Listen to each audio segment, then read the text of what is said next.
పంచగ్రామాల ప్రజలు సుమారు 2 లక్షల మంది దీర్ఘకాలంగా అనేక కష్టాలు పడుతూ ఉన్నారు. 2024లో కూడా ప్రభుత్వం అధికారంలోకి వచ్చిన తర్వాత మొట్టమొదటి క్యాబినెట్ సమావేశం జనవరిలో నిర్వహించారు విశాఖపట్నంలో. అందులో ముఖ్యమంత్రి గారు ప్రజలకు ఇచ్చినటువంటి స్పష్టమైన హామీ 100 రోజుల్లో పంచగ్రామాల భూ సమస్య పరిష్కారం చేస్తాం, ఈ కష్టాల నుండి ప్రజలు బయటపడేస్తామని చెప్పని హామీ ఇచ్చారు. 100 రోజులు పోయింది, 2 సంవత్సరాలు అయింది.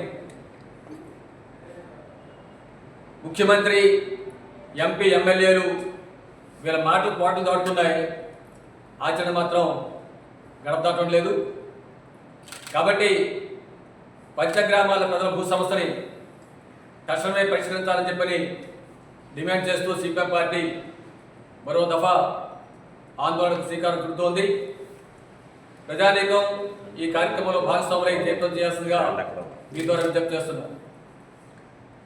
1903లో గిల్బేన్ సర్వే రికార్డు ప్రకారం పంచగ్రామాల ప్రజలు భూ హక్కుదారు, భూ యజమానులు. అప్పటి నుండి కూడా ప్రజలు తమ భూములు సాగు చేసుకోవడం, ఇళ్ల నిర్మాణం చేపట్టడం, నివాసం జరుగుతూ ఉంది.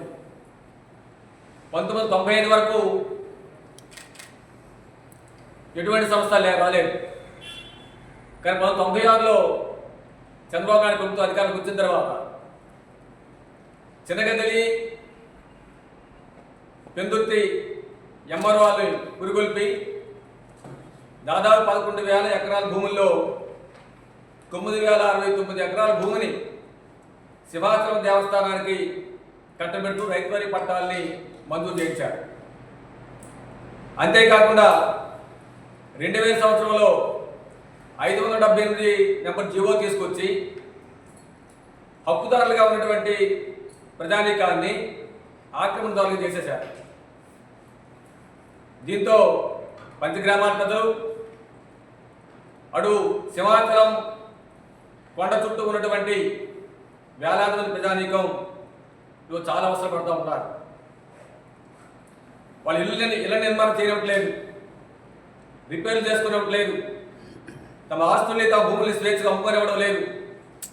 పిల్లల వివాహాల కోసం కానీ, పిల్లల చదువుల కోసం కానీ తమ ఆస్తుల్ని అమ్ముకోలేని దుస్థితికి రాష్ట్ర ప్రభుత్వం నెట్టేసింది. సింహాచలం దేవస్థానం తాలూకు దాడులు విపరీతంగా పెరిగిపోయాయి. ఏంటి మీరు కోరుతున్న ప్రజానీకం? మా భూమి, మా ఇల్లు, మా హక్కు, ఇది దశాబ్దాల తరబడి అనుభవిస్తున్నది, దీని మీద మాకు హక్కు పత్రాలు ఇవ్వండి అని చెప్పని మీరు పోట్లాడడం లేదు, అదనంగా కొత్త భూమి రావడం లేదు. వారి భూమి మీద వారు హక్కులు కల్పించబడ్డారు. ఎందుకంటే న్యాయమైన డిమాండ్ ఏముంటుంది?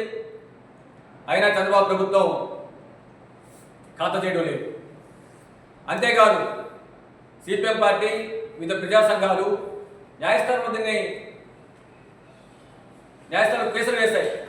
ఆ సందర్భంగా land administration chief secretary, chief commissioner, Visakhapatnam RDO మీరు స్పష్టంగా చెప్పారు, పంచగ్రామాల ప్రజల వాళ్ళే హక్కుదారులు,